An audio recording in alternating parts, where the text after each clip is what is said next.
Olá, meu nome é Maria Isabel Carneiro Trave, sou médica endocrinologista e hoje vou abordar o tema obesidade, riscos e danos à saúde, para orientar vocês sobre essa questão que é muito prevalente no mundo e no nosso país também. Hoje em dia, calcula-se que aproximadamente metade da população brasileira é portador de sobrepeso e aproximadamente 20 a 22% das pessoas são portadoras de obesidade. Como é que é feita essa estimativa? Essa estimativa é feita através de um índice que se chama IMC. O que é o IMC? A gente faz o cálculo do peso da pessoa dividido pela altura ao quadrado. Quando esse índice é maior que 25, entre 25 e 30, a gente classifica a pessoa como portadora de sobrepeso. Quando esse índice está maior do que 30, a pessoa é classificada como portadora de obesidade. Além disso, a gente classifica também a obesidade.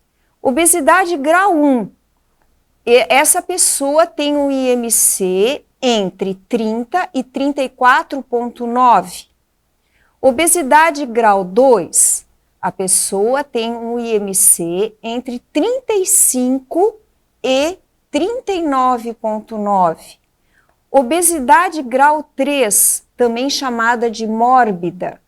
A pessoa tem um índice de massa corporal ou IMC acima de 40.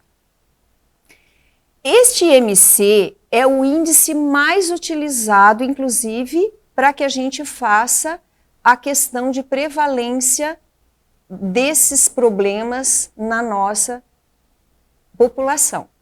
Só que ele é limitado. Por quê?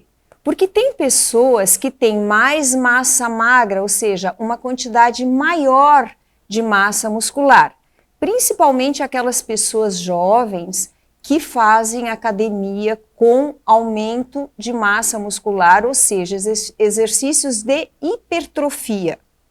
Então, essa pessoa ela pode ter, por exemplo, 26 de índice de massa corporal, mas não ter excesso de gordura. Por quê? Porque o conceito de sobrepeso ou obesidade é, vamos dizer, traduzido como excesso de gordura no organismo. Então, o índice de massa, ele é limitado nessa perspectiva. Além disso, a gente tem, com o processo de envelhecimento, diminuição da musculatura. Isso é normal. Então, muda essa classificação que eu dei para vocês de sobrepeso e obesidade, certo? Mas isso tudo é dito a vocês, por exemplo, pelo médico especialista, pelo endocrinologista, quando vocês forem ao consultório. A gente tem outros métodos de medir a obesidade, né? Métodos mais sofisticados, até para ver acúmulo de gordura. Porque muitas vezes, ao contrário do que eu falei aqui, uma pessoa tem menos de 25 de índice de massa corporal, mas ela tem um depósito de gordura muito elevado, principalmente a nível abdominal e visceral. Então, um depósito de gordura abdominal ou visceral pode ser absolutamente danoso à saúde. Então, aquelas pessoas, por exemplo, que têm mais gordura subcutânea ou coxo-femoral, que a gente chama de distribuição impera ou feminina, são pessoas com menor risco à saúde. Já aquelas pessoas que têm perninha fina e gordurinha no abdômen e nas vísceras, que é mais o tipo maçã, são pessoas que têm maior risco à saúde. Por quê? Porque essa gordura abdominal e visceral, ela é uma gordura mais ativa metabolicamente, porque ela tem receptores para adrenérgicos e para cortisol. Então, essa gordura vai ser transformada em triglicerídeos. Essa gordura tem mais receptor também para citocinas. Citocinas são elementos que inflamam o corpo da pessoa. Então, muitas vezes, essas pessoas já têm um processo inflamatório subclínico que vai fazer com que elas tenham maior risco aos danos da obesidade, que a gente classifica danos da obesidade, mas com sobrepeso ela já pode ter esse maior risco cardiovascular, um aumento da probabilidade de diabetes, hipertensão e alterações metabólicas, como hipercolesterolemia e hipertrigliceridemia, ou seja, aumento de colesterol, aumento de triglicerídeo. Então, o que eu quero dizer com isso? Que às vezes só o sobrepeso com uma distribuição de gordura abdominal e visceral já é um fator de risco e essa pessoa já deve ser tratada. Ao contrário daqueles rapazes jovens que têm bastante massa muscular, às vezes um índice de massa de até 27 e são absolutamente saudáveis, certo? Então, por isso que eu falei para vocês que o índice de massa corporal, ele tem uma limitação. Então, essa análise tem que ser feita pelo seu médico especialista ou clínico, ou endocrinologista, ou cardiologista, que sabe dessas questões para orientar vocês a procurarem um tratamento específico. Então, as citocinas, como eu estava falando, elas inflamam, elas são elementos de inflamação do organismo. O tecido gorduroso é um tecido não só de armazenamento, mas metabolicamente ativo com a produção dessas citocinas. A gente tem as citocinas do bem, a gente tem as citocinas do mal. Então, citocinas do bem, elas diminuem o processo inflamatório e elas estão aumentadas naquelas pessoas que são magras e que têm mais massa muscular. As citocinas do mal estão aumentadas naquelas pessoas que têm excesso de peso, excesso de gordura e principalmente essa gordura de depósito abdominal e visceral. Então, as pessoas, num aspecto geral, obesas, com depósito de gordura abdominal e visceral, elas são pessoas que têm uma inflamação ou um processo inflamatório subclínico e, ao mesmo tempo, essas citocinas do mal vão diminuir a resistência a infecções.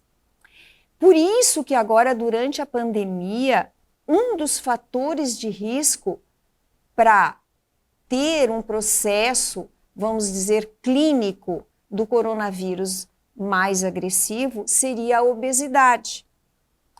E a obesidade em si, como eu disse a vocês, ela vai predispor ao aumento da pressão, ou seja, hipertensão arterial sistêmica, vai predispor vocês à dislipidemia, certo?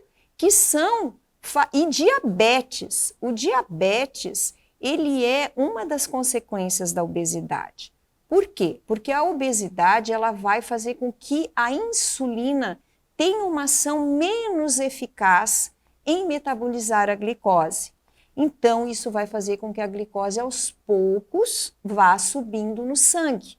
Ou seja, que a pessoa se torne diabética, que tem a ver com essas citocinas do mal que eu estava falando para vocês, tá?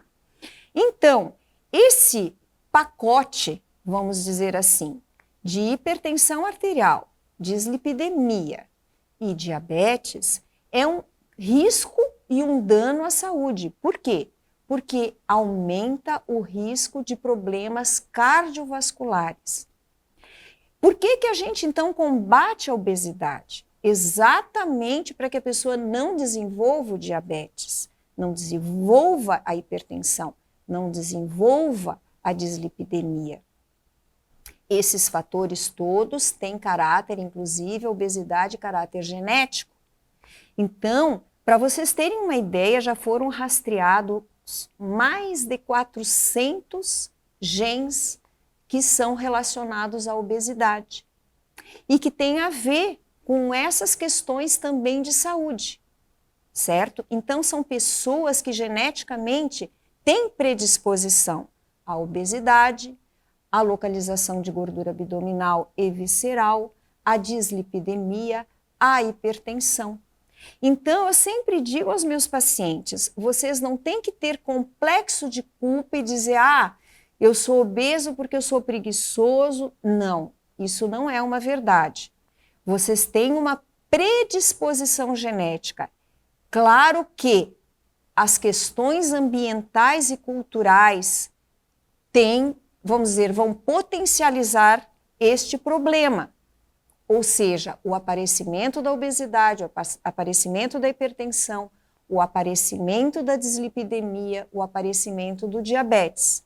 Mas vocês têm uma tendência genética a isto, né? Então, o que essas pessoas com essas tendências genéticas devem fazer? Que familiarmente sabem, meu pai é diabético, minha mãe tem hipertensão, ou ao contrário, ou as duas coisas, elas devem se cuidar de forma mais precoce. É o que a gente chama de medicina preventiva, que é realmente a medicina que evita que você fique doente. Então, o que seria interessante fazer? Essas pessoas com história familiar ou que tiveram eventualmente um diabetes gestacional, que aponta para o fato de que elas já têm a tendência genética, devem ter rotinas saudáveis. Rotina saudável não é igual eu vou me limitar a comer só meia dúzia de alimentos, eu não posso isso, eu não posso aquilo, eu não posso aquele outro. Não. Essas pessoas precisam fazer um pouco mais de exercício. Que exercícios seriam esses? Exercícios de caráter aeróbico. Caminhadas, andar de bicicleta, fazer uma dança, ou seja, escolher aquele exercício que a pessoa gosta de fazer, até para que ela sustente essa rotina.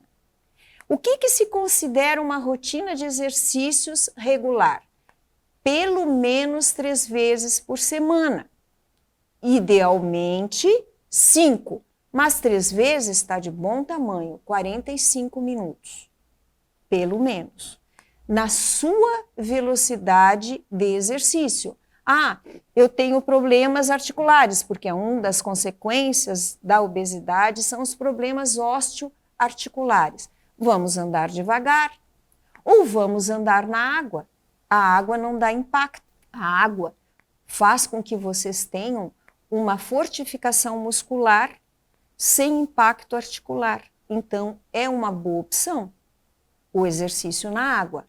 O exercício fora d'água para aquelas pessoas que não têm uma obesidade mórbida. Porque a obesidade mórbida, como eu disse para vocês, com índice de massa corporal acima de 40, geralmente, principalmente em mulheres, vêm acompanhadas de problemas osteoarticulares. Então, problemas de joelho, problemas de coluna, que não permitem que essa pessoa faça uma caminhada. Então, ela vai escolher aqueles exercícios mais que não dão impacto, que ela tenha mais proteção. Então, a densidade da água faz com que essa pessoa não vá ter impacto osteoarticular e é extremamente eficaz no processo de redução de peso. Além disso, uma alimentação saudável, dieta em grego quer dizer vida saudável. Então, já implica numa escolha alimentar saudável. Não que ocasionalmente essa pessoa não vá comer um carboidrato da sua preferência, que seria o pãozinho branco, no final de semana.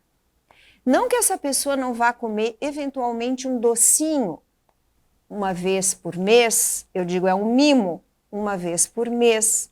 Então essa coisa de nunca mais eu vou comer meu pãozinho branco, nunca mais eu vou comer meu docinho, não, vai comer, mas numa frequência e numa quantidade menor. Nós, como adultos, sabemos que tudo é opção, ou uma coisa ou outra, mas não precisa eliminar. Então, nós temos que diminuir aqueles alimentos que são alimentos obesogênicos. Alimentos obesogênicos seriam então os doces e os carboidratos. Carboidratos brancos, ou de massa branca, ou de farinha branca, pãozinho branco, arroz branco, macarrãozinho branco. Esses são alimentos não só obesogênicos, como inflamatórios. Então, durante a semana, o que a gente vai fazer? Optar por um arrozinho integral, ou por uma batata doce em pequena quantidade, ou por um macarrãozinho integral, um pãozinho integral. São alimentos que contêm glúten. Então, as pessoas que têm intolerância a glúten, então, têm restrição desses alimentos também. Mas a maioria da nossa população não tem intolerância a glúten. Essa coisa de intolerância a glúten, todo mundo eu tenho intolerância a glúten, é meio global, assim, é meio modismo, tá? Então, tem que ser analisado pelo seu médico se realmente você tem intolerância a glúten, tá?